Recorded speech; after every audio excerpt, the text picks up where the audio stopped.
Welcome back to another Eagles film review. We're going to get into the Eagles' newly minted pass rusher in Bryce Huff, a guy that came over from Gang Green. We kind of swapped because he came here to Philly and we sent Hassan Reddick by trade over to the New York Jets. And it could be an equal trade-off for both teams.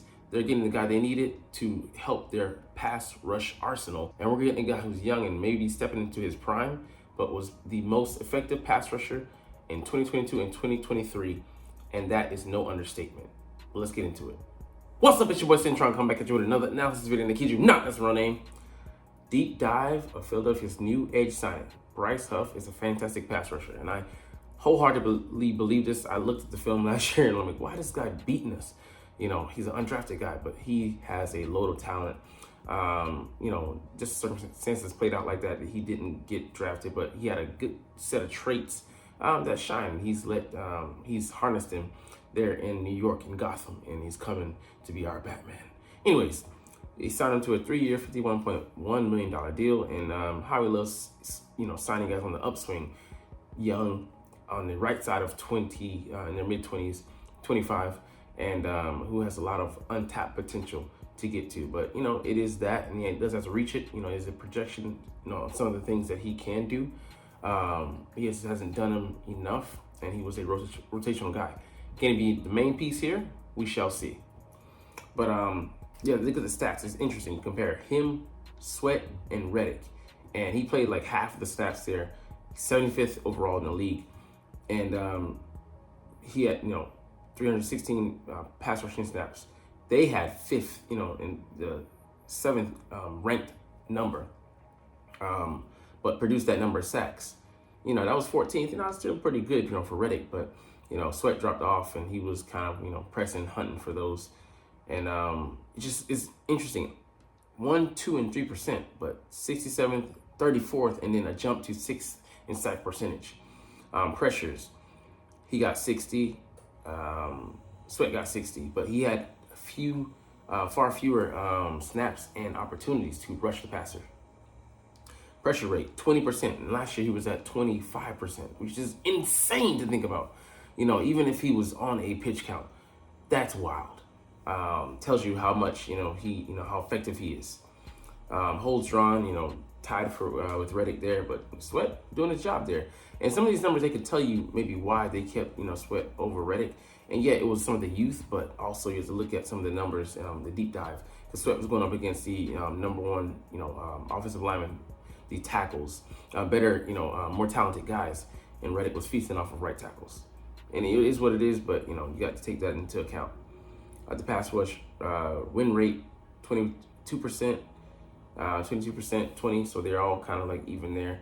The run snaps, he's 86th, and they're rated, pretty highly, but they did play a number of snaps over him. And the average depth of tackle, something to maybe work on, but, don't read too much into that because you want to see how he projects, in more of a full-time role. Defensive grade, not much higher than Reddick, you actually look at that. But, Reddick was playing his ass off despite the circumstances. He was, I would say, one of our best defenders, if not our best defender last year. Pass rush grade, leaps and bounds beyond them, 10th overall, the best, and then run defense grade, he definitely could be better, but like I said, it's not something that they put him on the field to do. So we'll dive into that as well. So the 21.8% pressure rate last year led the NFL by leaps and bounds. So he was in front of Micah Parsons, who had a pretty high rate, and he just gets off the ball so damn fast. Josh Allen, who's coming into his own. Nick Bonito, who's kind of a hidden gem there, and Trey Hendrickson, who also is, but he's been known for years, but just kind of an underrated quantity. And he switched from the Saints to the Bengals and still bring the heat. Looking for a new contract, but hey, could that big guy, we try to bring in, I don't know. There's how he's not done. He might be mostly done with the roster, but there's still moves to be made. Anyways, half of those of Reddick snaps and still getting it done. 44% of his snaps last year were on third down. So that tells you that, it was on a money down, the down that you get, the pass rush going and try to get, teams off the field. He only played 13 snaps in coverage all year. So that's something that he's going to want, not him, but our new coordinator, Vic Fangio, is going to want to do, drop him in the coverage. If not, it's not going to be, the majority of times, but it's going to be a good more than just a handful of snaps. All right, his strengths, his burst is what makes him stand out. Just watch him fly to his stance every play. He is as explosive as it gets in the first 5 yards. His get off is elite. The film and numbers back this up. So just look at him here, flying off the edge. His stance, bam, he just gets after it. And like his burst just to get there, like once he gets in his face, he's locked in. And he's so good at reading the quarterback. Like one thing that used to frustrate the hell out of me when we used to play against Ezekiel Elliott was the way he used to be so adept at reading our guys and getting extra yards and falling forward, against us. And even though it happened against Fletcher Cox, and as he got older, they just hit that effectiveness wane. But just being able to read your opponent, he has some kind of innate ability to read the ebb and flow of the play, the quarterback, where his eyes are, where he's tending to lean towards, his weaknesses, weak side, or maybe he rolls out to. He studies quarterbacks.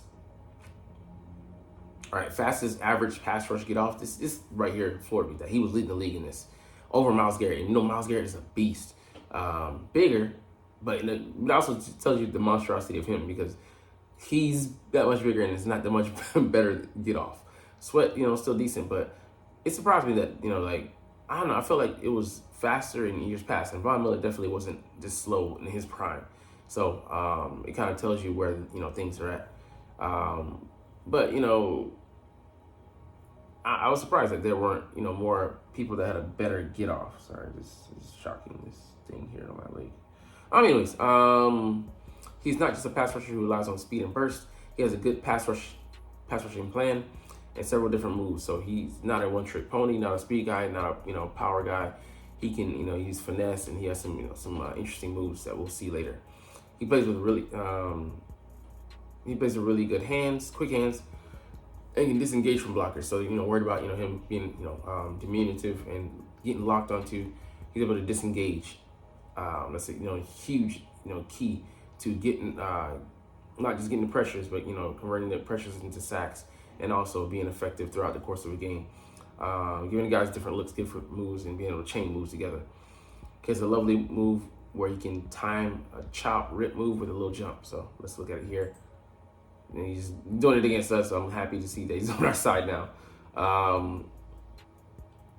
Bam, gets it through there and just powers through. And if Jalen had held on to that a little bit longer, he would have gotten that sack there. He was a nightmare in our backfield. And when Lane went out the game, he abused Jack Driscoll fully. He has a fantastic dip where he can get really low, which makes it really tough for tackles to get a hand on him. Personally, I think this dip move is his elite trait and not his bend around the edge. He does have good flexibility and can bend the edge, but I think he wins by getting lower more often than not. So this was just insane, the depth to which he sunk to. I don't mean that in a bad way. Like, just getting under that guy. He already fought through, the double team and got him deep out. Went under him. That's insane. That's insane. Like, a guy that can do that, what are you supposed to do? Fair play. He has really good speed to power rush where he can jolt offensive linemen and force them backward due to the power he generates because of his elite burst. He's not a strong bull rusher in general, but he can knock linemen back into the quarterback due to the speed to power that he can generate. So it's just crazy here that, like, Rashawn Slater, definitely one of the elite tackles out there. He just takes him for a ride, man. Pushes him right back in. Like, he's giving up like 80 pounds or something like that. Crazy. Pushes him right back to the quarterback and causes that sack.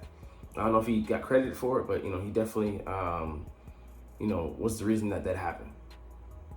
Look how he explodes out of his stance. He's not a great power rusher, but his speed to power enables him to jolt offensive linemen and force them backwards and off balance.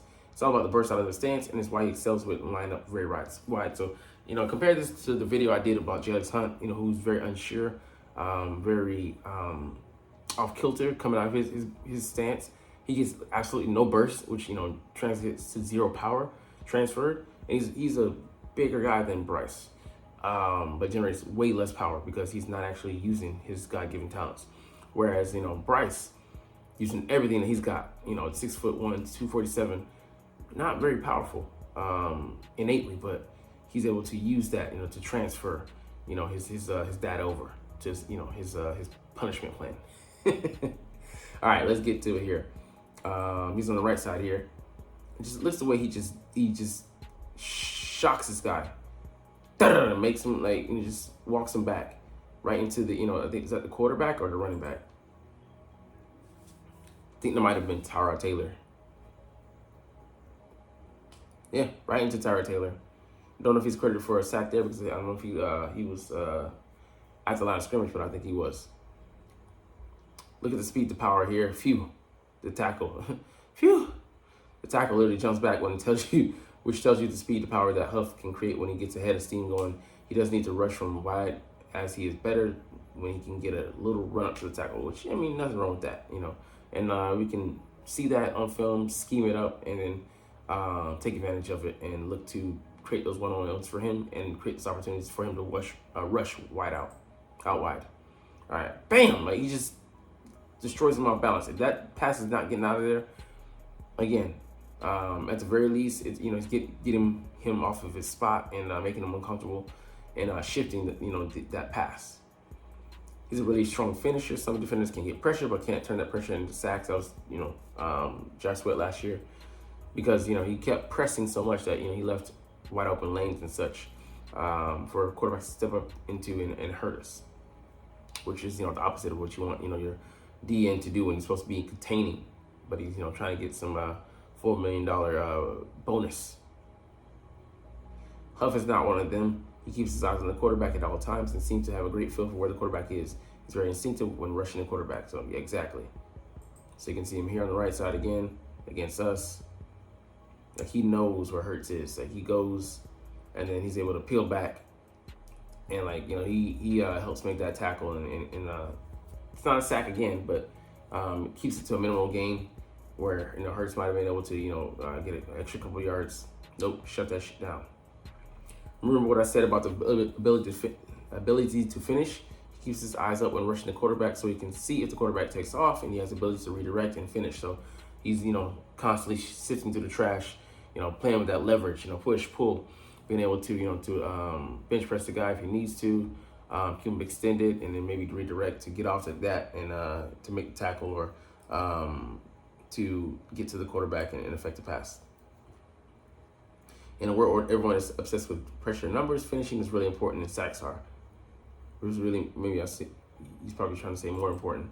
So here you see, bam, and he gets back underneath and then makes that that sack, making sure that Russell Wilson, a slippery quarterback who's known to be elusive even at this stage of his career, make sure he doesn't get out and make them pay. But I mean, it's the discipline there to stay with it. And to not, completely go upfield, which, we saw Josh Sweat doing a lot of last year. Our pass rushing guys were just undisciplined. He has the athleticism and short area quickness to redirect quickly if needed. This also enables him to be an excellent finisher. So once again, look at the burst and the ability to redirect. He's all about short area quickness and hand fighting. Everything he does feels urgent. He's a high motor guy on every snap, and he will be very interesting to see if he can maintain the level when playing more snaps. So, I think this is him here.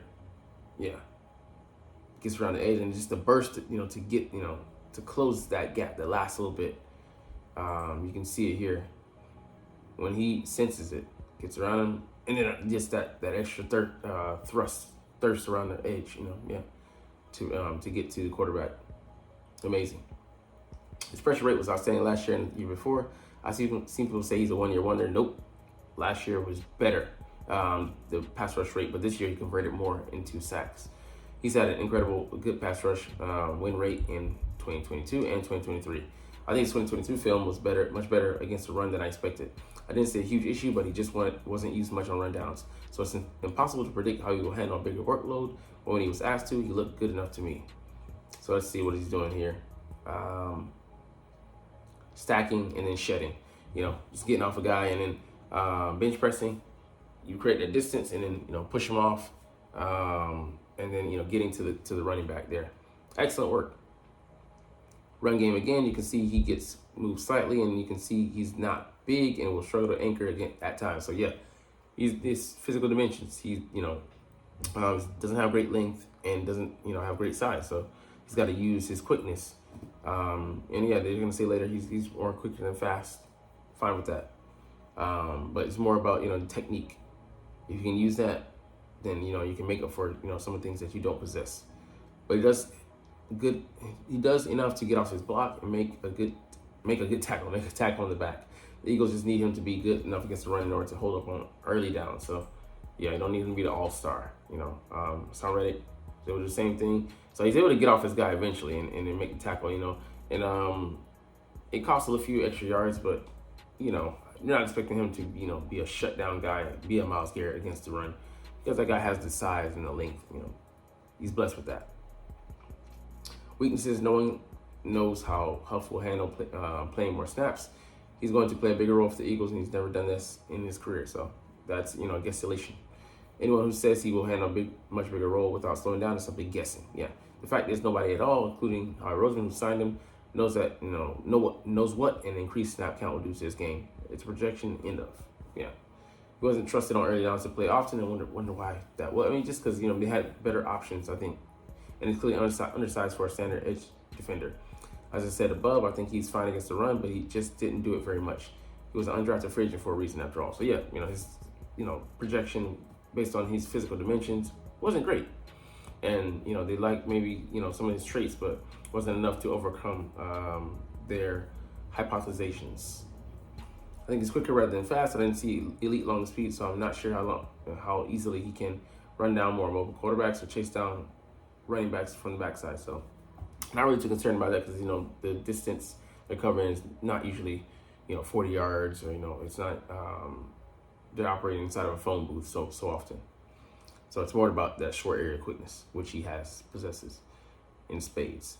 I didn't see him dropping the coverage that often in the games I watched. This is something he will probably be asked to do a lot more of when he lines up as an edge as part of a 5-man front. So, have one linebacker, pass rushing linebacker, which would be him. If you're 4 down lineman and then him, the Sam linebacker. Then again, if the Eagles ask him to cover Barkley in man coverage, then they are idiots. Yeah. So this is him on the left side covering Barkley and you should have got cooked. Angle route, that Texas route, man, yeah. He catches that, deeks this guy, that's a touchdown. He's often rushing the quarterback from a wide, very wide angle because he is playing on passing downs. He will not be able to rush from that wide on early downs, which could reduce his pressure success rate. So he might be, tight end, not tight end, but we'll see, how and what alignment. They're not going to tailor the whole scheme to him, but you got to do what's best for your guys, and we'll see where they're able to marry that, his talent and the scheme. It's also worth noting that his pressure rate is really high, partly because he is always rushing the quarterback in obvious passing situations, so he doesn't need to respect the run, so he can play the run on the way to the pass, which is like something that we were able to do a couple seasons ago, but I think things will be different for him here in Philly, but I think he'll be able to make the adjustment. Because he rushes from such a wide angle, he can get caught upfield and give the quarterback an easy escape route at times. So this is a quite horrible one. He gets upfield, and it's just way too much space. Easy, super easy decision for Patrick Mahomes, and he slides and he's kept out of the end zone. But yeah, it should have been a touchdown, and most likely they punched it in. But there's things like that, which don't happen too often. I think if he doesn't win early, he can get stuck and really struggle to disengage from linemen. However, there's a part of me that doesn't really care because if you don't win early in the NFL, the ball's coming out anyway. So yeah, we got nickel and dimed, even when we were in great position, had great coverage. But, if you can't affect the passer, move him off his spot, let him get comfortable, get into a rhythm especially, yeah, you might get cooked. So here he is on the left side. And yeah, just got stonewalled there. Don't know if that's Lane or if that's Driscoll just having a good snap there, but after we gave him some help, I believe. Yeah. Well, simulated help because play actually went away from him there. So overall, this is a fascinating signing because the film is really good, but the Eagles are taking a risk on how Huff will handle more playing time. Yep, it's a gamble, but there's just no doubt about that. I think I see Huff differently from a lot of Eagles fans that I have seen online. I actually have less of a worry about his run defense than many others. So yeah, definitely wasn't worried about that due to, being briefed by a lot of people over the years, especially most recently that, for edge defenders, it's like about attitudes, being willing to stick your nose in there and try and make a play. Because Son, he had some good run fits, even though he wasn't the biggest either. But it was about more him willing to dive in there head first and worry about the consequences later. I think he has just enough size and strength to handle early down snaps. And let's be honest, Son Reddick has never been an outstanding run defender either. So in spades, in spots he was. Like certain drives, I mean, like the 49ers game early on last year, he was money. I think the biggest issue I have with Huff is whether he can keep up the explosiveness and the high motor that he plays with if he has to handle double the amount of snaps. So yeah, will he wear down or will he rise to the challenge? You can't underestimate the impact that increased snaps can have on defensive plays. So yeah, we saw that those guys played, Sweat and Reddick 800 and 900 snaps respectively. And yeah, I mean, they wore down, especially, Josh Sweat. It's easy for Huff to give 100% and look explosive when he's only being asked to rush the passer 15 to 20 times a game and play a few snaps against the run. I do expect Huff to suffer slightly by playing more snaps, but I think the huge question is how much. If he can still give us 95%, if we still see 95% of that and only a 5% decrease, same hustle and explosiveness, then yeah, would definitely be a fantastic signing. So I expect him to come down more like the 80 range. We'll see, but maybe something to take note of and watch throughout the course of the season. All I'm worried is what will happen if he loses a little bit of that burst, but I'm hoping that would not be the case. The Eagles just need to hope he can maintain his high level when he plays more, because make no mistake, he is a fantastic pass rusher. So I'm really excited to see what happened next at the edge. If you have a starting trio of Son Reddick, Bryce, Huff, and Nolan Smith, you're going to struggle against the run. So we won't have that because Son's out of here, and Nolan Smith is going to be counted on a lot this year, to be that number 3 guy. That is a really light trio, so I would assume Huff is going to replace Reddick's role in this team. But if he doesn't, I'm a little worried about how light the Eagles are in general. So yeah, even with the guys we have now, he's just got direct size replacement for Reddick. So yeah, you're not really gaining much in that department. They're going to put a lot of pressure on the interior defensive linemen and linebackers if they remain this light at edge. I also don't think he's the perfect fit for Fangio's defense, as he hasn't dropped into coverage that much in recent years. But that's how I worried about him and Sweat. Reddick, he could be passable, but these two, they're really kind of more like defensive ends. However, you would think that his size and athleticism will enable him to drop it into coverage if he needs to occasionally, but he needs to be rushing the passer the vast majority of the time. He's definitely going to improve the pass rush and give us a specialist hunter on passing downs. If he can become even more than that, then the Eagles have just signed a home run talent. Yeah, we'll see. I'm excited to watch him against opposing quarterbacks next season because he's such a fun player to watch. Anyways, we'll stop there. But hey, I love talking about the Eagles. I love making these videos, so we'll get up out of here officially. But as always, it's fly, Eagles, fly, and let's motherfucking go. Like, comment, share, and subscribe if you like. Thanks for watching. Check me out at Cintron, Cintron Anime, Cintron Life, or Cintron Laughs, or other social media.